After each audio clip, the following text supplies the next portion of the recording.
Assalamu alaikum dear students, I am your English teacher Noor Muhammad and this is our third lecture on elements of poetry. During our first two lectures we discussed two basic elements of poetry. The first one was figurative language and the second one was sound.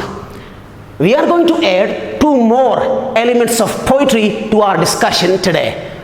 The first one is structure and the second one is speaker or speaking voice. Now the question is, what is the structure of a poem? We can say that structure of a poem is actually the organization of a poem. Structure of a poem means the formation, the arrangement of a poem. Or we can also say that structure of a poem actually means composition of a poem. Let me tell you kids, it's absolutely important for us to understand the structure of a poem. Why? Because it is not just the words, it is not just the phrases or the lines that the poet uses in his poem that carry the meaning. Meaning is also carried by the structure of the poem in its own subtle ways. You need to keep that in mind. So understanding the structure of a poem basically means understanding the meaning of the poem. So there is a relationship between the structure and the meaning. They are integrated into each other. This is the reason I'm going to introduce you to the basic units of poetic structure. So if you can somehow understand them, hopefully you would be able to have a command of the understanding of the poem and you'll be in a better position to appreciate and enjoy a poem. So these are some of the basic units of structure. The first one and the most popular term in this regard is stanza. What is a stanza? And there is a simple definition given over here, and it is a set of fixed number of lines with equal length that is repeated over and over in a poem. So what is stanza? Stanza is a set of fixed number of lines. The first thing that you need to keep in mind, there are fixed number of lines. If there are 5 lines in one stanza, there will be 5 lines in the second stanza, there will be 5 lines in the third stanza, and so on. If there are 7 lines in one stanza, we expect the second stanza to have 7 lines as well, and the third stanza and the fourth stanza and so on. So this is something that you need to understand. A set of fixed number of lines.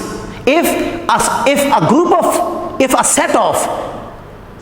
stanza or whatever stanza looking unit doesn't have fixed number of lines, you cannot call it as stanza. So a set of fixed number of lines with equal length. The second condition is that not only the number of lines are fixed, but also there is a fixed number of syllables used in each line. The length of line basically means the number of syllables used in each line. So we expect that if there are, for example, 10 syllables in the first line and 8 syllables or 6 syllables in the second, or maybe there are 10 syllables in the first line of a stanza and then 10 syllables in the second, 10 syllables in the third, 10 syllables in the fourth, then we expect the second stanza to maintain the same pattern. 10 syllables in each. But sometimes there are variations within a stanza. For example, there are 10 syllables in the first line, there are 6 in the second, then there are 10 again in the first, and there are 6.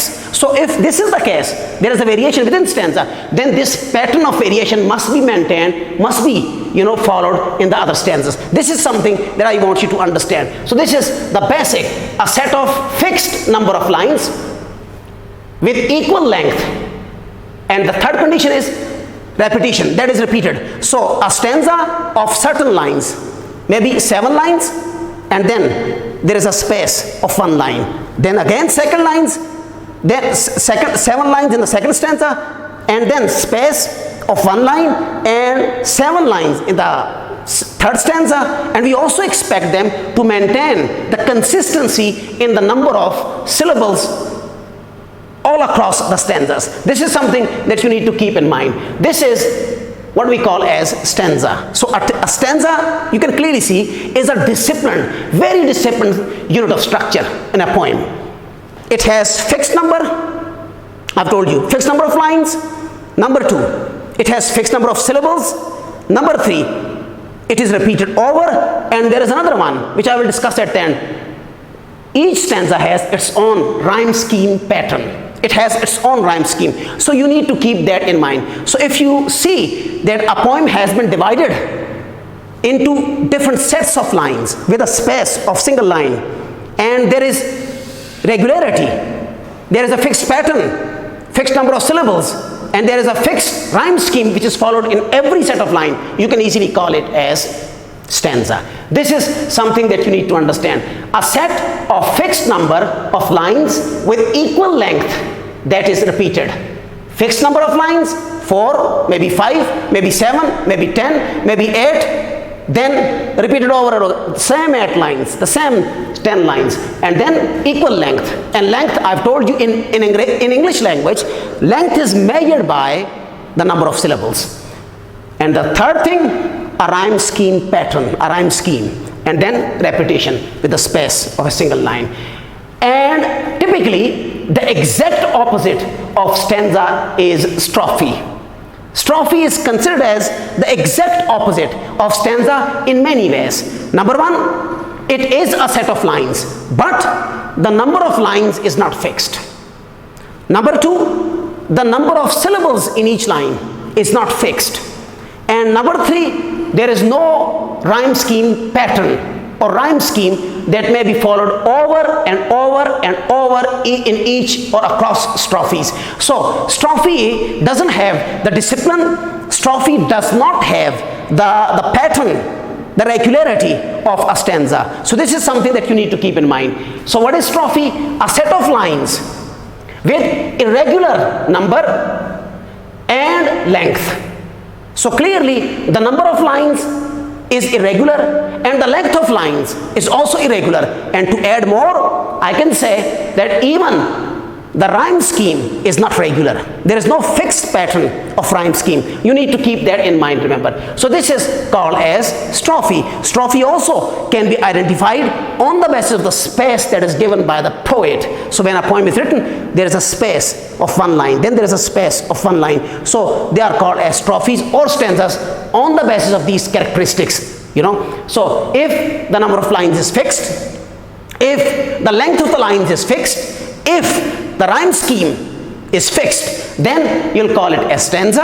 And if the number of lines is not fixed, if the number of syllables in each line is not fixed, there is no pattern, and if the rhyme scheme is not regular or fixed, so in all these 3 cases we will call it as strophe. So strophe, in a way, in terms of structure, in terms of discipline, strophe is the exact opposite of stanza. So these are the 2 very important basic units of structure of a poem that you need to keep in mind. Then kids, we can talk about other structures, other units of structure. Next one is couplet. What is a couplet? Couplet actually consists of 2 lines, but there is an extra condition. These 2 lines must be rhymed together. A, the next couplet, B, the next couplet, C, the next couplet, D. In this way, the rhyme scheme goes like this. They are typically rhymed. If they are not rhymed, then remember they will not be called as couplet. Couplet basically means they are linked, hooked up together with the help of a rhyme scheme. The rhyme scheme or the rhymes, 2 rhymes, they hook these 2 lines together and make them a couplet or a couple in a way, remember you can say. So 2 rhymed lines are called as couplet.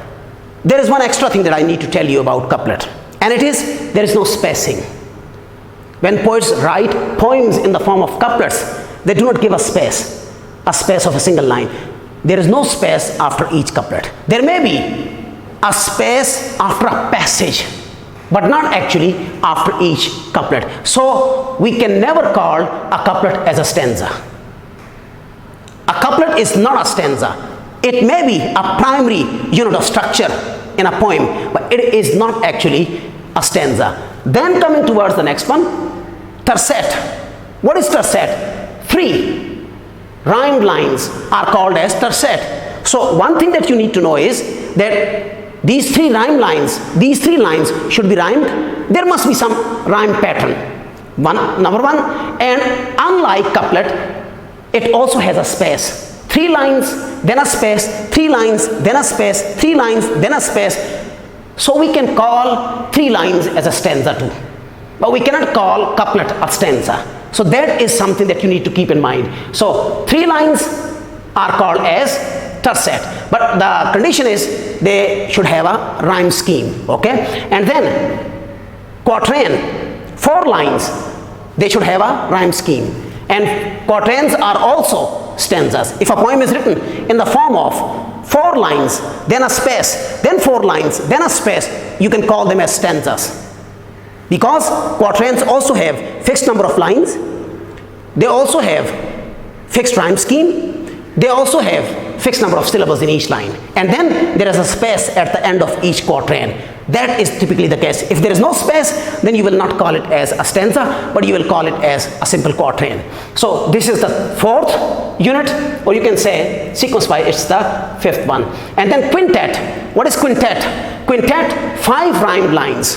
When 5 lines rhyme together, they are called as quintet. Sestet, 6 lines.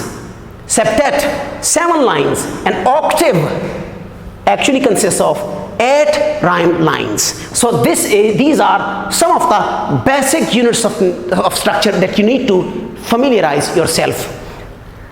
In the end, I'm going to discuss properties of regular structural units. So this is regular structural unit, this is also a regular, this one is also regular, all of them are except for strophy. Strophy is irregular structural unit of a poem. So we talk about properties of regular structural units. What are the properties? There are 4 properties of regular structural units. Number 1, they are rhymed. Octave, septet, sestet, quintet, quatrain, tercet, and couplet. They have rhymes. Even stanza, they have rhymes. And then they also have equal length. Maybe 10 syllables, iambic pentameter or any pentameter, 10 syllables, maybe 8 syllables, tetrameter, maybe 6 syllables, trimeter, whatever you can say. So equal length, then there is a space of a single line to mark the end of one stanza and the beginning of the next one. And then repetition. Clearly stanza or even tercet, quatrain, quintet, sestet, and septet, and octave. All of them are, repeated over and over. Couplet is also repeated, but just because it doesn't have a space, so we are not actually going to talk about the repetition of couplets. So this was a brief discussion of what we call as structural units of a poem. Let's come towards the next important element, the 4th important element of poetry, and it is speaker or speaking voice. Interesting. What is a speaker or what is a speaking voice? Kids, there is a simple definition given over here. The background voice that speaks to or addresses the readers in a poem. When you open up a book and read a piece of poetry that you call as a poem, when you read a poem, there is always somebody speaking to you in the poem, and we generally consider it as a poet. We call him a poet. So there is always someone. For example, if you talk about the opening lines of Daffodils, the poem Daffodils, William Wordsworth poem Daffodils, the opening line goes like this: I wandered lonely as a cloud that sails on high or vales and hills, when all at once I saw a crowd, a host of golden daffodils. So see, there is someone speaking to you in the first stanza. Not only in the first stanza, throughout the poem. I wandered lonely as a cloud. Someone is telling you that I wandered lonely as a cloud. This someone, this voice that speaks to you, that speaks to the readers, that speaks to the listeners, that addresses readers or that addresses listeners, this is called as speaker or speaking voice. Typically, we believe that speaker is a poet. It is always a poet that speaks to or that addresses the reader or the listener. Well, that's not the truth. That's not the whole truth. it is not always a poet who speaks through his poem. So you need to make a distinction between the poet and the speaker. You need to understand that. When, for example, let me explain it. When we read a short story or a novel, there is always someone who is telling the story. Take an example of your first lesson, second lesson, or the first short story, His First Flight. The opening sentence of His First Flight goes like this. The young seagull was all alone on his ledge. See, there is someone who is telling you the story. That can also be called as a voice, as a speaking voice. Someone is speaking to you. And typically we believe that he is the short story writer. He is the novelist. But the term that is used for the speaking voice in short stories and novels is what we call as point of view, narrator, or narrative technique. In case of poetry, we use the term speaker or speaking voice. That's the only difference. Otherwise, there is always a speaker in a novel, there is always a speaker in a short story, and there is always a speaker in a poem. But in case of poetry, we call the speaker the background voice as speaker or speaking voice, and in case of a novel or a short story, we call it as the point of view, or we call it as narrator or storyteller, or simply narrative technique. In case of drama or films, there is no one who speaks. No one tells us the story. Drama is presented in front of you. You watch events taking place right in front of you. No one is telling you the story. The young seagull was all alone in his ledge. No. In case of a film, in case of a drama, you will be shown the young seagull all alone on the ledge. Nobody will be telling the story. So there is a difference. Telling the story and showing the story. Drama and film, they show you the story. They show you the plot. In case of novel, in case of short story, they tell you the story or the plot. So there are always the background voices. In case of novel, in case of short story, we call it a narrator. In case of the poem, we call it speaker or speaking voice. You need to keep that in mind. And even in case of novel, even in case of short story, we do not always identify the narrator with the writer. We make a distinction. So same is the case with poetry. Remember one thing, the poet and the speaker may not be the same. You need to keep that distinction in your mind. A speaker is not always the poet. The poet is not always a speaker in his poetry. This was the basic point that I wanted to draw your attention to, remember. So what happens? Let me tell you. Non-poet speakers